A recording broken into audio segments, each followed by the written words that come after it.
again. Hi, this is Giorgiana. Nice to meet you again. I'm sorry for not being live with you this time. I had some problems, so I will present to you two stories. And even though the moment you will watch the story, I will not actually be with you. In my heart, I will be there. This is Romania. This is Arad, my hometown. I'm Giorgiana Elena Popan. I'm a storyteller and an actress.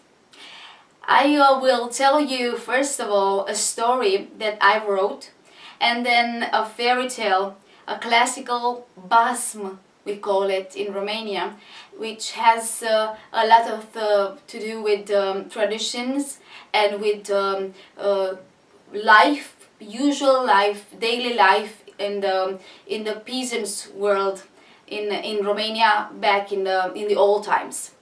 So first of all, because I like to do this game all the time, we have to do a little bit of warm-up, okay? So you just imagine yourself, you're like a little horse that is running like this, and then just do what I do, okay? It's easy.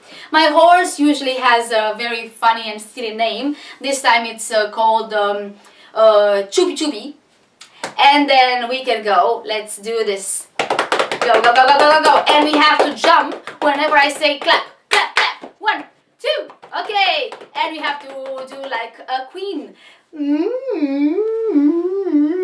And like a king, Your Majesty. And like girls. And like boys. Whoo, whoo, whoo, whoo. Okay. And like a photographer. Okay, jump, jump, jump. 1, 2, 3, and we are done.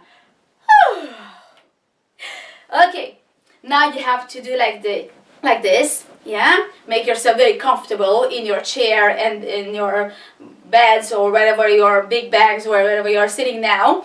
And breathe in and breathe out. Breathe in, breathe out. Concentrate. You have to concentrate, all of you, okay? I can see some of them are not very concentrated. John, are you concentrated? Okay, good. And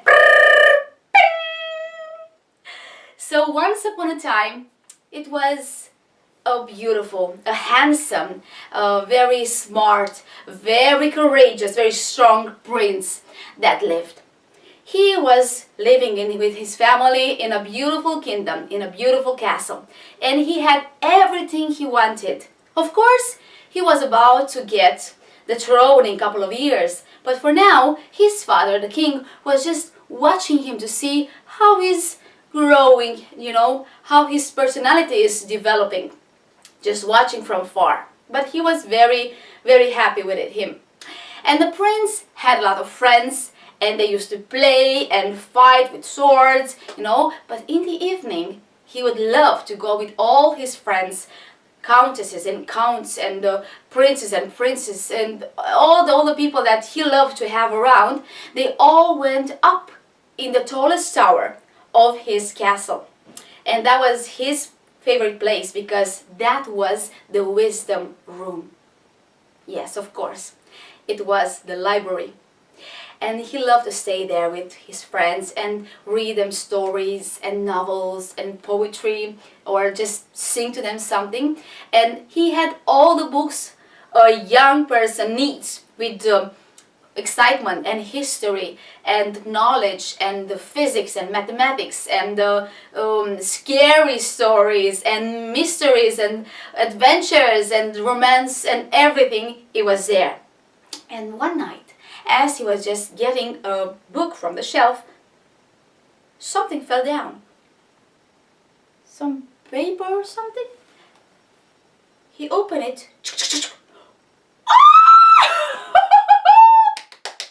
It was a map of a hidden treasure. A hidden treasure? And the map was there all the time in his wisdom room.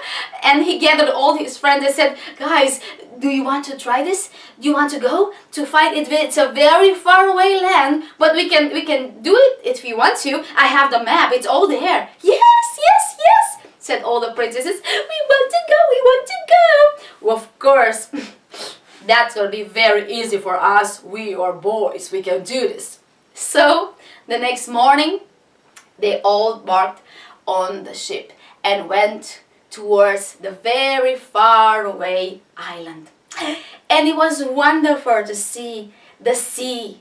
Oh, so much water, so much blue. The sky was amazing, and it was like the water was just dancing and embracing the sun and the sky. It was an amazing adventure for them the first days, because then they realized that it was just water in front, water in the back, water on the right, water on the other side. So things got a little bit scary, because there were a lot of storms. They would just from one part to another. Whoa! Whoa! Whoa! Hold hands, no problem.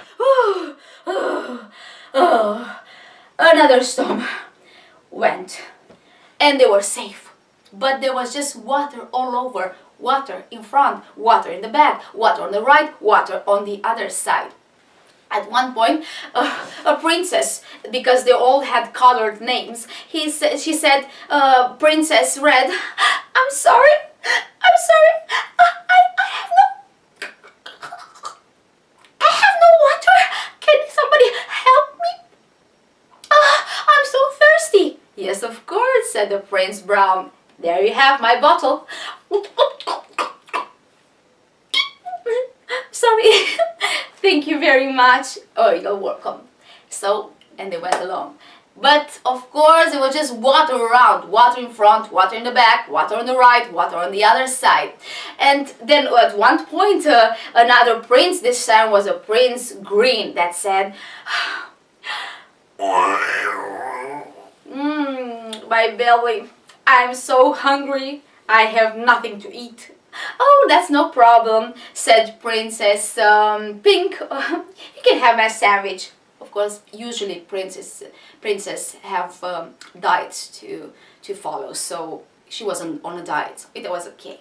There you go. You can have it. Thank you very much for helping me. No. Thank you for helping me.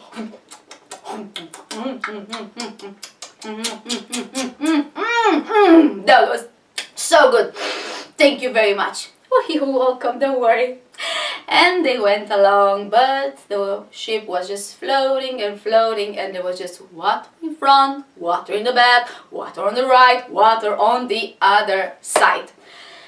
Okay, and then storms came again. It was a very big storm, and thunders, boom, boom, boom. And the princess Black fell over, and bloom, bloom, bloom, bloom. Help me! I'm But then, of course, Prince Orange said, "Don't worry, princess, I know how to swim," and he dived in.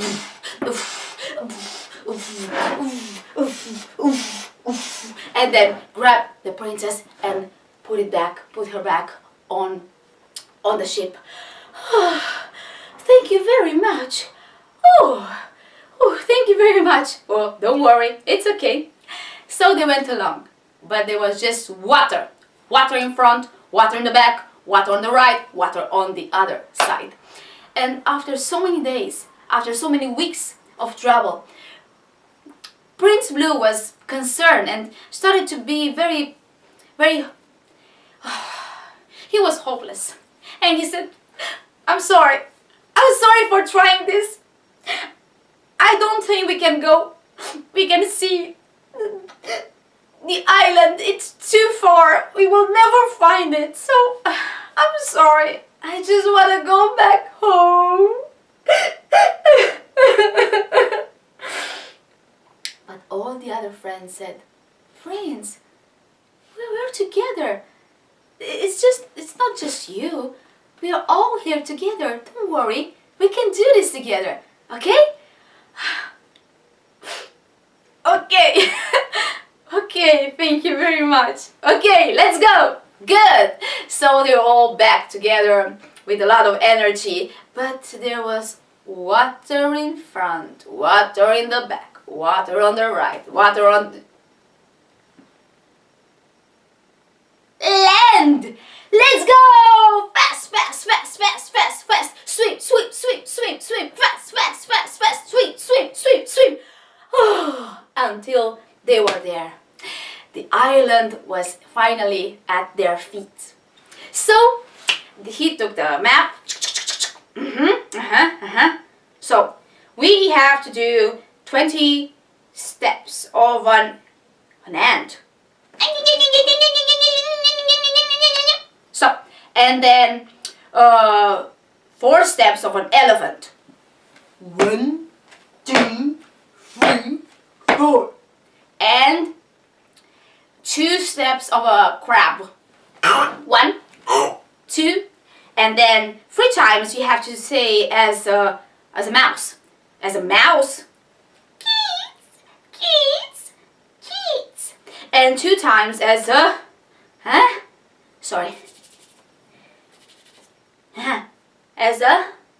as a cow. Moo, moo. And 1 time really scary. As a cat.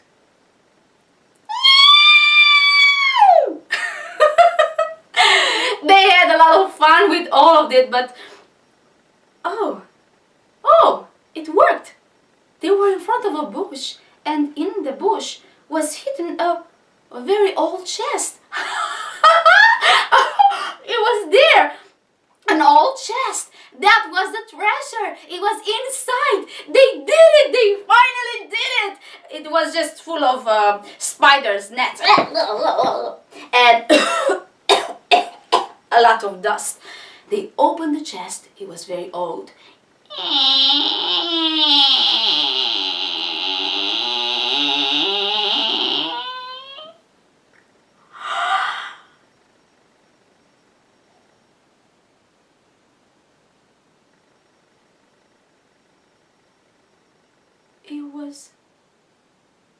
It was empty. It was nothing in there. This is not possible. But they did it right. All the steps, all the map was going towards this, and this is empty. So where is the treasure? No gold, no silver, no diamonds, no brilliants, no money, no nothing. Inside, because it was so old, the water just went from the base and got inside, and they just looked. There was just spots of water. They could just see their reflection.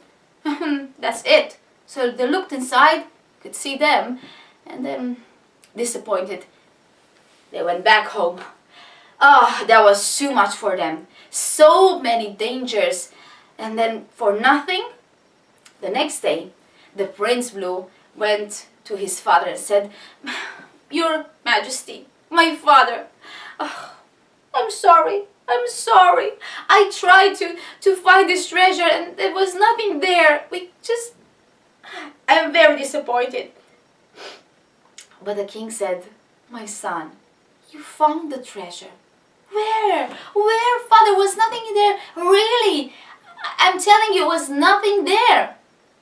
No, but you found it. Wow! Where is it then? Well, the friendship that you have, the wonderful relation that you have with your friends, that's the treasure. Really? Yes. The king said, well, when somebody was hungry, what happened on the ship? Well, somebody gave him food. Oh, you see? Somebody was thirsty. What happened? Well, somebody gave him water. When the princess was almost about to drown, what happened? Well, somebody saved her life. Well, you see? That's the real treasure. The friendship. The true friendship. So from that day on, Prince Blue realized that he was very rich. Not because of his high status and not because he had a lot of money, but because he had honesty and dignity, and he gathered around him wonderful, true friends to help him to have wonderful moments, but also in bad and very hard moments to be helped by them. So they lived happily ever after. Și mâncă legat pe așa și v-am spus povestea așa. Ui ha! This is my story, The Hidden Treasure, and it's a story that I've wrote while I was in an airport. Probably most of the storytellers know how it is when you travel around the world, and sometimes when you're by yourself in those stops in airports, which is a very special moment for me. I mean, I love those times because I have time to think, I have time for myself, and I have time to organize, and also it's a great moment of creativity and imagination for me, for example. And as I was in this airport in Warsaw, like I think 6 years ago or 7, I was going towards a festival in Warsaw at Mihaela in Poland. He's a wonderful storyteller, and as I was waiting to be picked by somebody, I think, to go to the festival in Warsaw, I was just sitting in the airport, and I had this idea about how can I tell a story about friendship, and then I wrote it all there. And from that day on, I'm telling this story in many versions, and even I directed it for 6 times, I think, in a screenplay, and also in a scenery for a script for movies for children. So it has developed and changed in time, but this is the story and this is my message. So in a way, as we are all storytellers, or a lot of us are storytellers, we are doing this like Prince Blue, like telling stories and picking a book and telling stories to friends, and the people that are listening to us, they start to be our friends, I think, like true friends, because we are sharing true messages and true wisdom about life, about people, about communication. So in a way, this is what John is doing. It's sort of the story that I told. It's like this is the hidden treasure, the World Storytelling Cafe. It's sort of a hidden treasure of wonderful friendship and stories between people all around the world. So thank you again, John, for inviting me the second time. And now I will tell you a story that I love from our tradition. This is called The Smart Daughter of the Poor Peasant. And it's collected actually by Peter Ispirescu, and you will enjoy it, I'm sure. So once upon a time, in a very beautiful land in the south of Romania, where barons and counts would own a lot of villages, there was this peasant. He was very humble. He had a very good heart, but so unlucky. He had many children and a lot of problems. And of course, one day, because the count in those times was also the judge of his lands, he realized that this poor peasant, he's very unlucky and he has no way to improve his life. And he said, well, listen, I'm sorry for you. I can see you are hardworking, but things are not going the right way for you. So you have a lot of children, you have a big family, so I will give you a piece of land so you can build your house there.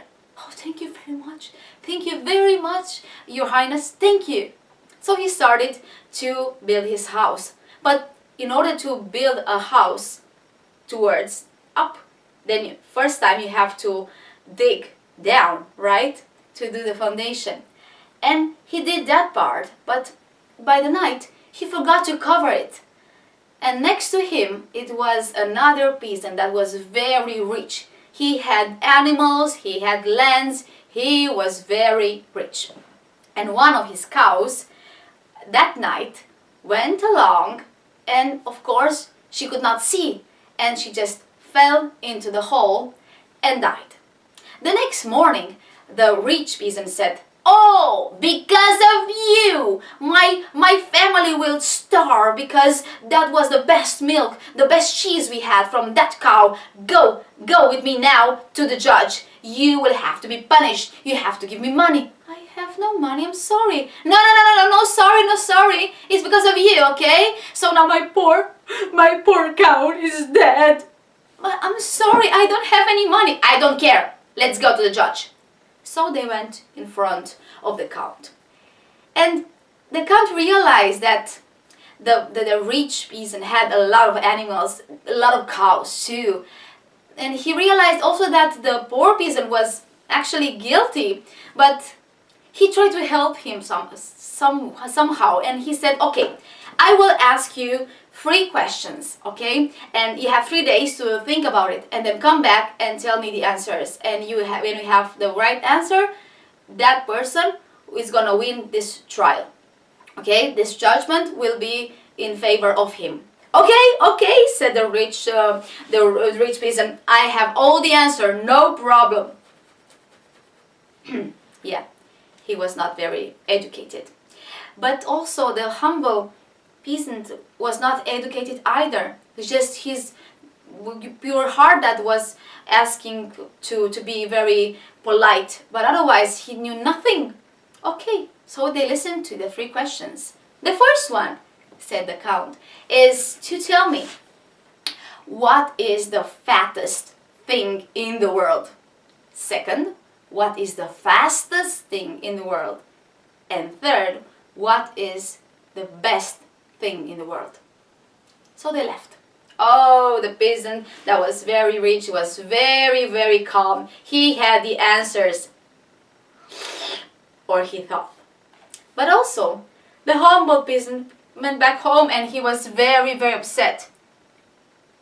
His daughter, the oldest daughter, who was about, 18 years old, and he had some school because she was reading. She was reading other books. She knew how to write. She went to school, and she said, "Father, maybe I can help you. Oh, just go back to your room. You know nothing. You're too young.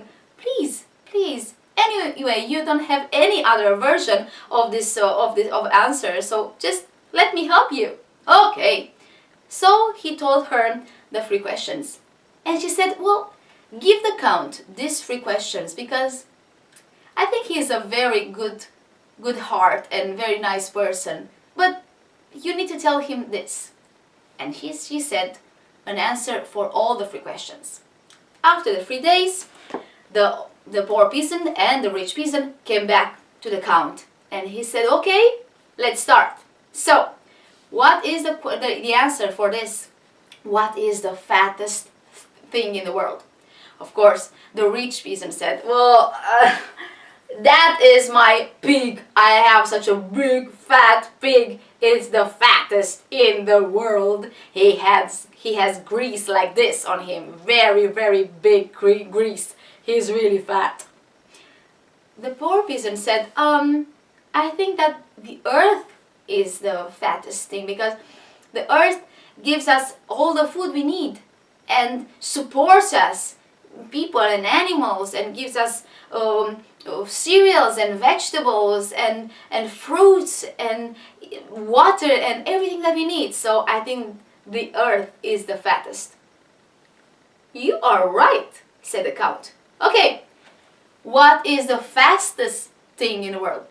Well, I think the fastest is my horse.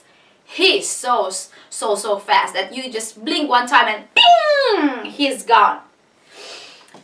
The poor peasant said, I think the thought is the fastest. You just think of one thing and then it's gone. And then another one comes and another one, so fast. Yes, you are right. You're too right. Something is not wrong there. Something is wrong, sorry. Something is wrong, very wrong there. But he went along and said, okay, the 3rd question. Please answer me this one. What is the best thing in the world? Of course, the best is your highness, said the rich peasant, because you are the best, your majesty. The poor peasant said, I think God is the best, because He gives us everything, and He cares for us and loves us even when we are bad, and when we are fighting, and when we say bad words to each other. He's always loving us, even with our bad temper. And the Count said, you are right. Okay, this judgment is done. The poor peasant is free to go. And of course, upset, the rich peasant had to go back home. But the Count said, listen, you peasant, I think these answers did not came from your mind. Well, yeah, that's true, I'm sorry. It's my daughter. Oh, you have a daughter, he said. Yeah. She's seems very smart. I didn't know this until now. Oh, but of course, like in all nice romance story, this Count was a bachelor, and he was into getting married, of course. So he said, may I see your daughter tomorrow? Yes, of course, Your Highness. I will tell her to come. Oh, wait. I want her to come not dressed, but not undressed. I want her to come not on foot, but not riding either. I want her to come not on the road, but not outside the road. So go, tell her this, and she will have to come tomorrow, like that. The peasant was just concerned of remembering all these expressions that he had to tell them to his daughter, but the daughter was so calm and said, he's smart, I like him. So the next day, the Count was waiting to see, and as he was watching at the window, he saw something really strange coming on the road towards the castle, because it was a human being, that was sure, but the human being was wrapped around into a net, a fishing net, and she was not dressed but not undressed, because she was full of it all around. She was on a very small horse, like a pony, and because of the weight, sometimes she was just putting her feet down, foot down, and just walking, and then was on the horse. But also because all of it, sometimes they were on the road, sometimes outside the road, and she did it all. Of course, when the Count saw her, so beautiful and so smart, like, of course, Romanian girls are, you can imagine, he had to marry her. And of course, it was love at first sight. They were very happy together. But the Count said, listen, you have everything. All that I possess, it's yours. But just one thing do not do. Don't judge. That's mine to do, okay? Okay, said the new Countess. I want to be the best wife because I love you, and I will obey to you. That was a long time ago. Romanian girls don't do that now. No, I'm joking. They are. If a woman wants to have a wonderful marriage and have a lot of good connection with her husband, she will do that too. But one day, as the Count was outside, she had to do something because two peasants came around and said, "Ma'am, I'm sorry. Where's the master?" He's out. I'm sorry. I cannot help you." "Please, ma'am, please. We need to be judged. Please give us some judgment because we cannot go further. Otherwise, we will start to fight and kill each other." "Yeah, I'm gonna beat him up." "No, I'm gonna beat you." "No, I will. No, I will. No, I will. No, I..." Anyway, they were starting to fight. No, please, don't fight. "I'm sorry, I cannot help you. I can't judge instead of in my husband's place, but what happened?" "Well, see, I have a cow, yeah, and I have a carriage. So, my cow was tied to his carriage. But as we were going over towards the market, yeah, we were together. My carriage, his cow. Yeah. So as we were going to the market, my cow calf gave birth to a cow, a baby, a little baby. No, that's the problem, said another one. The other one. My carriage gave birth to the baby cow. No, my cow. No, my carriage. My cow. My carriage. My cow. My carriage. My cow. My carriage. Oh, I'm sorry, stop, please. I cannot help you. Oh, she wanted to say something to judge that was so on her tongue, but she cannot say anything. So she said, sorry, I'm sorry. My husband is gone, if you understand this. He went because he was organizing a running competition with frogs that he's talking to them now. Okay. Okay. So they left. But as they were heading towards the door, he said, the first one said, listen, how can the master talk to frogs since when the frogs talk Romanian?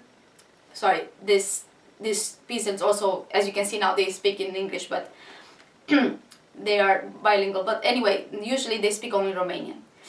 Anyway. So, yeah, you're right. That's weird. And also, frogs going to a running competition? That's weird too. So they went back to the count and said, Mom, sorry. I was just wondering, how can frogs talk?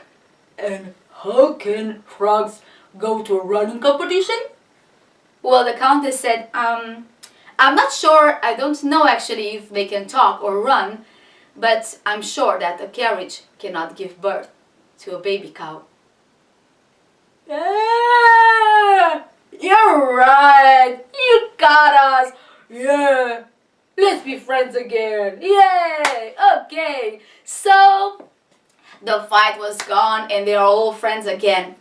Of course, when they go back to their houses, they spread the word all around. The countess is judging. She is really smart. Go to the countess. She will help you. She will help you. This word came to the ears of the count. He came back home furious. How can you do this? How could you do this? I asked you just one thing, not to judge instead of me.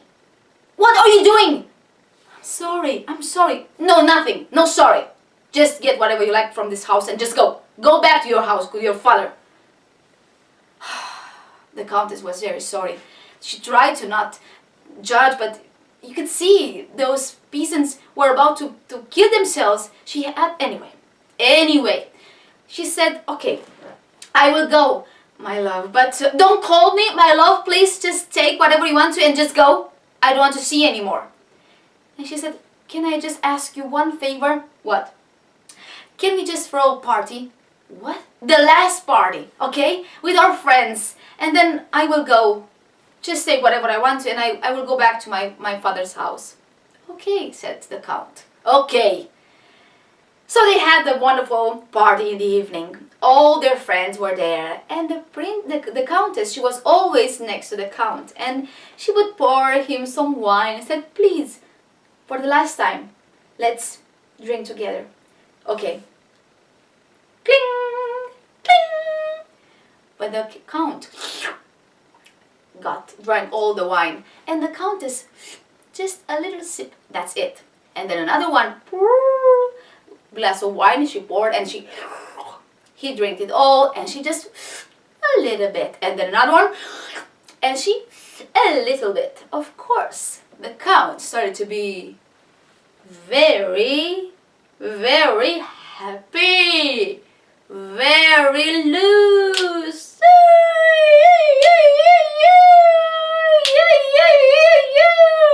So they started to dance and laugh.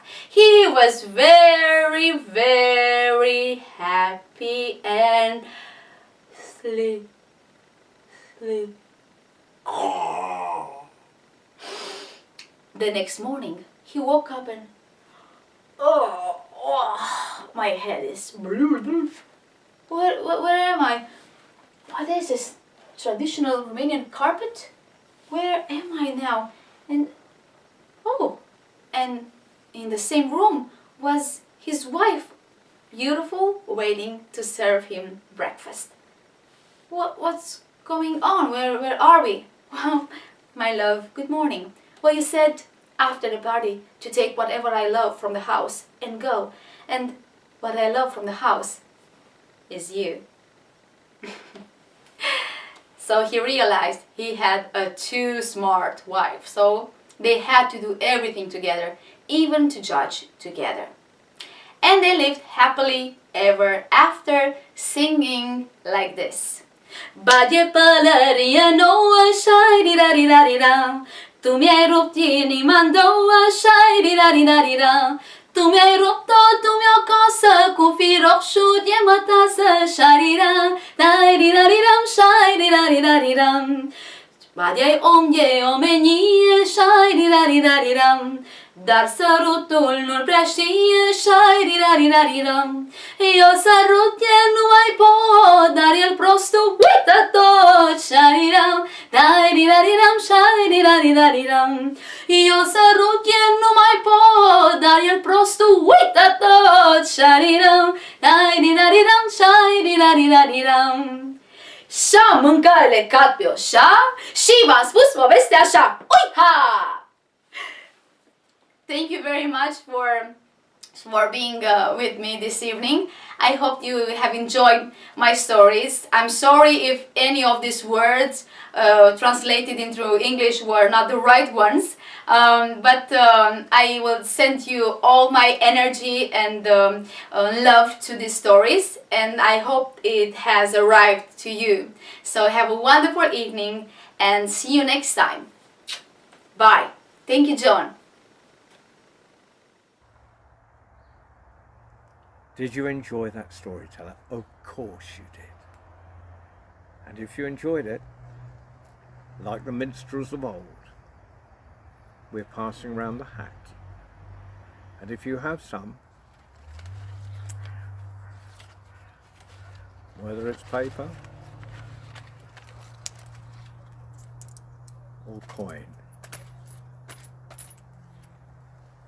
our storytellers would appreciate what you put in. Every penny you put in goes directly to that storyteller through paper. All you have to do is go to worldstorytellingcafe.com. Click on today's stories or click on that storyteller and there'll be a hat below the story. And you can just drop a little in that hat. Well, thank you for listening. And if you can afford it, we'd appreciate it.